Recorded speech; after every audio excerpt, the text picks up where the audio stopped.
Hello viewers, I'm your host Pratiksha Mishra with another episode of South Asia Focus. Let's begin the show. As India's long election journey nears its end, the excitement of its voters can be felt in busy streets and lively neighborhoods. Foreign journalists are exploring the core of Indian democracy, capturing its rich diversity. Meanwhile, international interest peaks as foreign diplomats witness firsthand the spectacle of India's electoral process.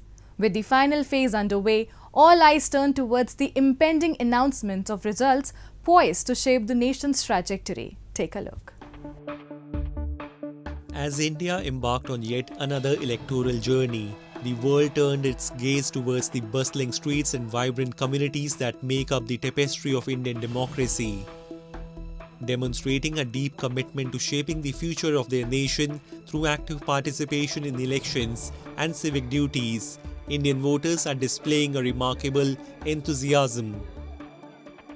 Foreign reporters are energetically engaging in rallies and establishing connections with local communities, underscoring their personal encounters with India's diverse society and electoral dynamics. They highlight these first-hand experiences to emphasize the country's pluralistic nature. Within hours of arriving in Delhi, I got straight on a flight to Varanasi to witness a rally roadshow with the Prime Minister Narendra Modi. While there, we spoke to a grand spectrum of people of all ages, all professions, all religions and none, who were all communicating to us how excited they were to be getting involved in this festival of democracy. And it can only be described as that because in the streets, it was almost like a carnival atmosphere, and it was absolutely electrifying to see this. And it was thrilling to be part of that experience. We were jostling around in the boiling 40-degree heat. I was dripping, but you know what? It was great fun, and the people have been so warming, so welcoming, and we're just so happy to be here. India conducts its elections in multiple phases due to its vast size and population. Each phase covers different regions of the country, allowing for the efficient management of logistics and security, as well as the smooth conduct of polling. In the current electoral cycle, India's elections are being conducted in 7 phases, with 5 phases already completed successfully. Foreign nations have exhibited considerable interest in observing India's ongoing election proceedings. Their eagerness reflects the global importance of India's democratic practices and the scale of its electoral operations. Recently, a delegation comprising several foreign diplomats attended Prime Minister Narendra Modi's public meeting in Delhi. Now we are here about 20 dignitaries from the embassies, including 6 ambassadors, to watch what is the rally like in Delhi especially, and also see what kind of programs we will have in the rally. So it's similar to Nepal, no doubt about that, but we would like to have the first-hand experience of the rally, especially that of the Prime Minister. We are proud of it. India is the mother of democracy, largest democracy in the world. So I think we are very proud of that one. And then the general election is coming. The part of it has been already completed. The final phase of the Indian election is scheduled for June 1, marking the culmination of the nation's extensive electoral process. Following the completion of this phase, all attention will be turned towards the eagerly awaited announcement of the election results. The outcome will determine the composition of India's next government and shape the country's future trajectory. As India prepares to embrace the results of this monumental democratic exercise, the world watches with bated breath, recognizing the enduring strength and resilience of Indian democracy. The journey may be coming to an end, but the impact of these elections will reverberate far beyond the polling booths, shaping the course of history in the world's largest democracy. Let's now talk about a Jaipur-based agro-tourism venture which offers a window into the timeless charm of rural Rajasthan. Founded by Indraraj Jat and Seema Saini, this unique initiative transports visitors to traditional villages where meticulously crafted mud houses and indigenous farming practices await. Join us as we delve into the heart of Rajasthan's countryside and discover the beauty of its age-old traditions.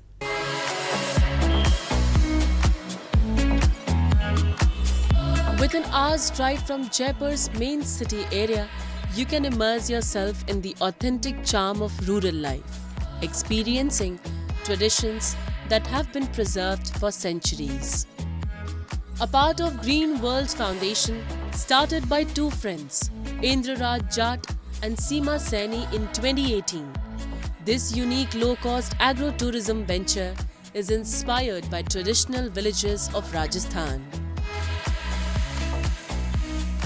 Nestled within agricultural terrain, meticulously crafted mud dwellings provide tourists with an immersive farming encounter. Constructed with the expertise of indigenous craftsmen, these houses utilize materials like mud, cow dung, and specific grass varieties for roofing. हमने ज़्यादातर जो भी चीज़ें यहाँ बनाई हैं या जो हम काम कर रहे हैं वो हमने जो लोकल आज से 100 साल पहले जो ट्रेडिशनल तरीके से जो किया जाता था उसको थोड़ा सा मॉडिफाई करके हम लोग कर रहे हैं। जैसे आप जो रूफ़ देख रहे हैं, इन हट्स की रूफ़ देख रहे हैं, ये सरकंडा होता है। तो ये सारी जो रूफ़ बनी हुई है ये सरकंडे की बनी हुई है। इसमें थोड़ा सा हमने लाइटिंग कर दिया है, फ़ैन लगाया है या कूलर लगाया है। तो इस तरीके से ये लो कॉस्ट है। हमारे जो हम उस तरीके से तैयार करते हैं सीमेंट और कंक्रीट का, उससे ये चौथाई हिस्सा भी इसमें पैसा नहीं लगता है। और टेम्परेचर की भी अगर बात करें तो सर्दियों में ये गर्म रहता है और गर्मियों में ये ठंडा रहता है। A refreshing swimming pool, opportunities to interact with animals, and the chance to savor delectable local cuisines. Visitors have everything they can desire at this agro-tourism farm. Ventures like these offer a unique opportunity for travelers to experience the beauty of nature and immerse themselves in the local culture while also promoting sustainability. Staying in mud houses inspired by Rajasthan's traditional villages not only provide an authentic experience but also support the preservation of traditional building methods and architecture. By participating in such initiatives, guests can contribute to the local economy and community while gaining a deeper understanding and appreciation for the environment and culture of the region. वो जो बाहर का आएगा तो यहाँ पे जो tourist आता है तो अट्रैक्शन पॉइंट रहता है कि राजस्थान में किस टाइप के लोग पहले कैसे झोपड़े में रहते थे, किस टाइप से अपना लाइफ सर्वाइव करते थे।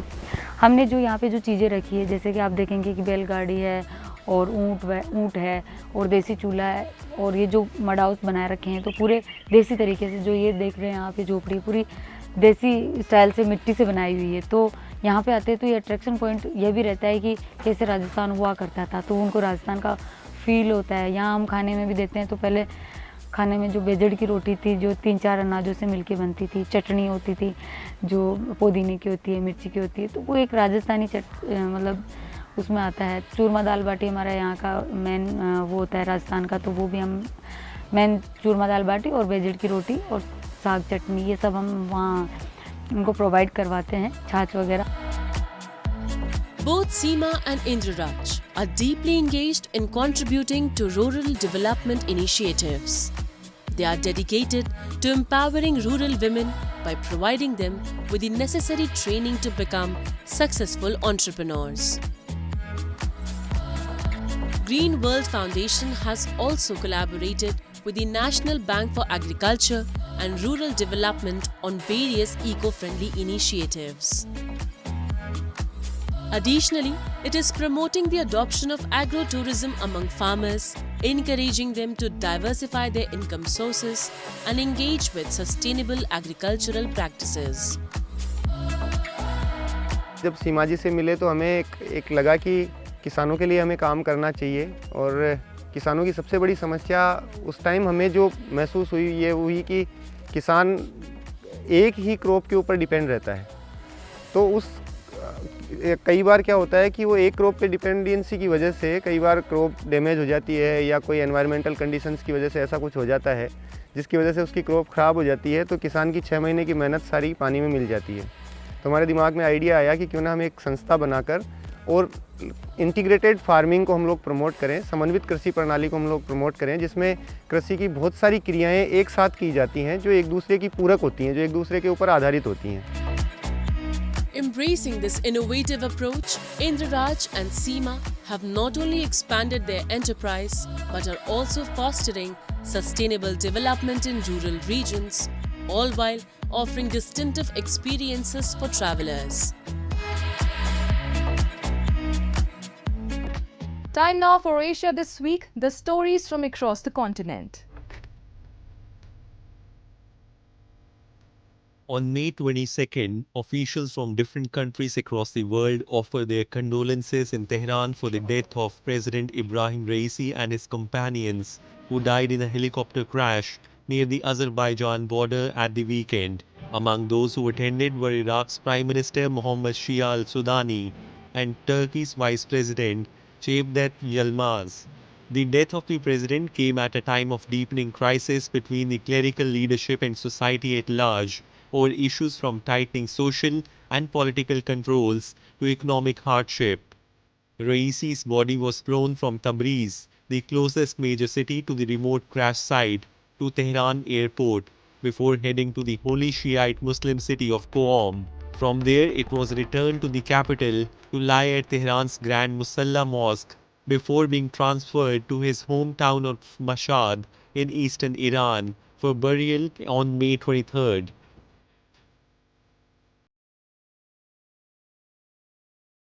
On May 23, Japan's chief cabinet secretary said that Tokyo would directly and clearly communicate to Beijing the importance of maintaining peace and stability in the Taiwan Strait.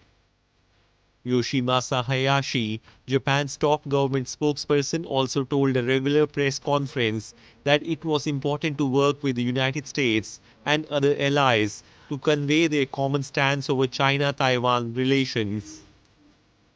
台湾海峡の平和と安定の重要性について、引き続き中国側に直接しっかりと伝えるとともに、米国をはじめとする同盟国、同志国と緊密に連携しながら、各国共通の立場として明確に発信をしていくことが重要であります。我が国として両岸関係の推移をしっかりと注視していくとともに、今後ともこうした外交努力を続けてまいります。China started 2 days of punishment drills around Taiwan on May 23 in what it said was a response to separatist acts, prompting Taiwan's military to mobilize its forces.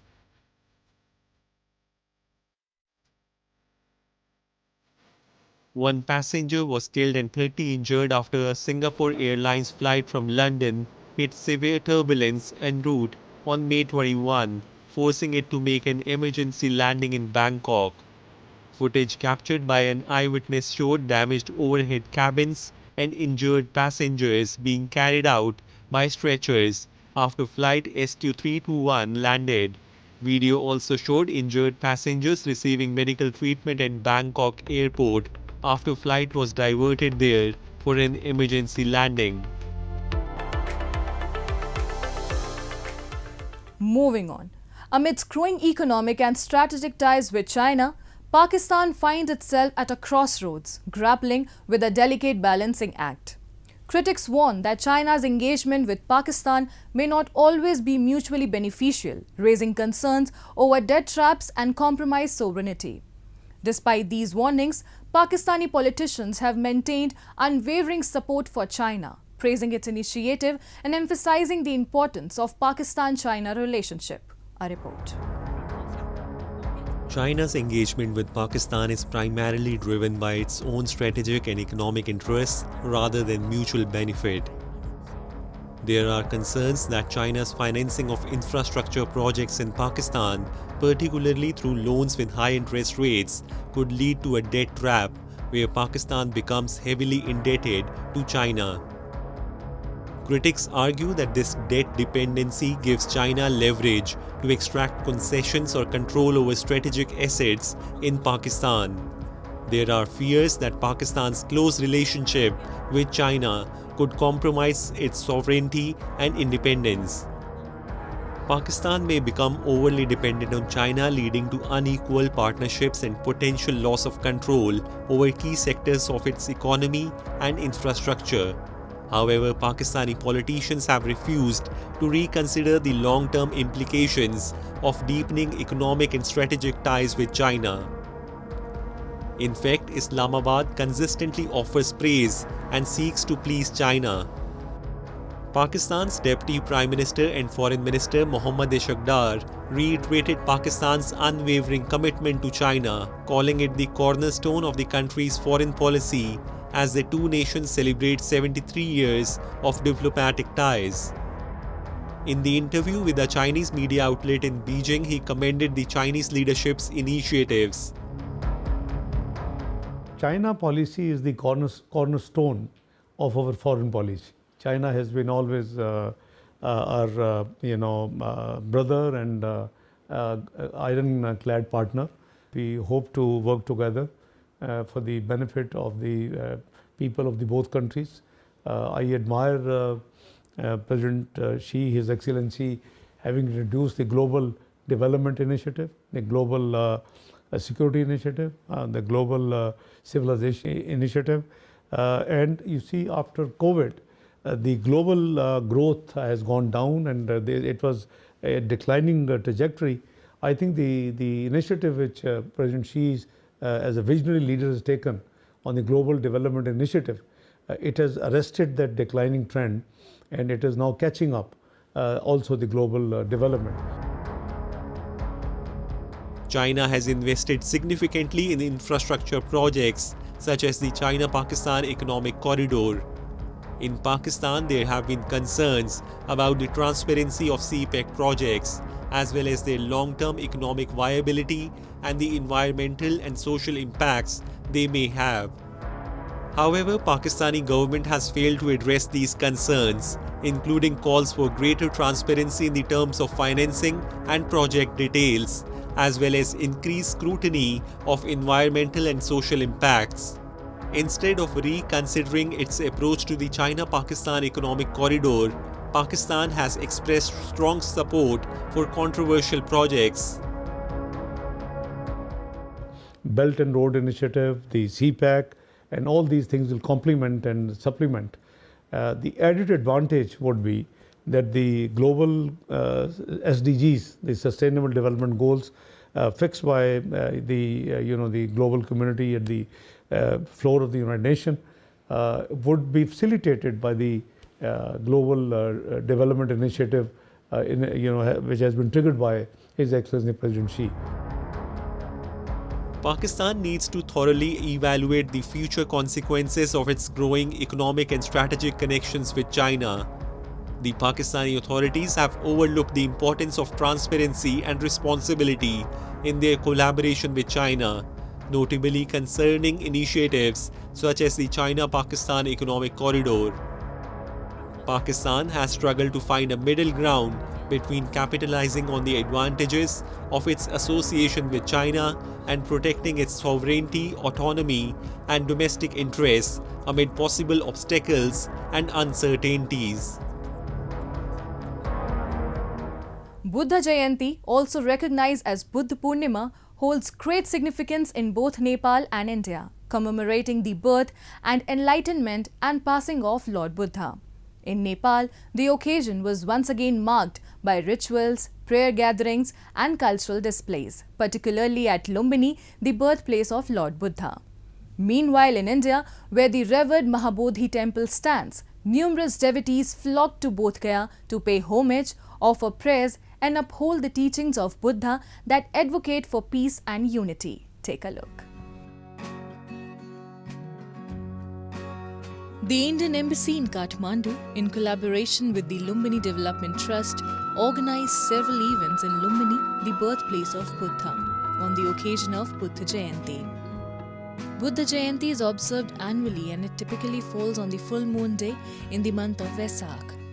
It commemorates Siddhartha Gautam's significant contributions to establishing world peace. The event was also widely attended by representatives from various Buddhist sects and monasteries in India and Nepal, as well as by the general public. Nepal's Prime Minister Pushpa Kamal Dahal also graced the occasion as the chief guest. Indian Ambassador to Nepal, Naveen Srivastav, and other senior officials were also present. The Nepal PM appreciated the Embassy of India and all the artists for the beautiful painting exhibition and the lively cultural program by artists from India and Nepal who showcase the shared Buddhist heritage and traditions of both the countries.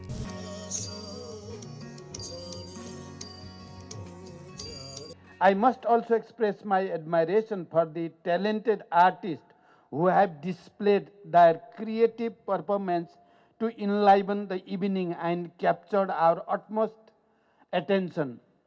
We were excited to watch the various expressions of their talents earlier today. About our distinguished artists, I would like to say that your creativity and passion has been truly inspiring. We recognize with deep appreciation your important role in preserving and enriching our cultural heritage. Cultural events such as this is sure to play a pivotal role in promoting cultural ties and strengthening bonds of friendship and cooperation between our two countries and between our two peoples. Meanwhile, thousands of devotees and monks thronged Lumbini to celebrate 2568th birth anniversary of Gautam Buddha, the light of Asia, at his birthplace. Nearly 100 monks, with half of them from the International Buddhist Confederation of India, held a special prayer next to the pond in the Maya Devi temple premises for world peace.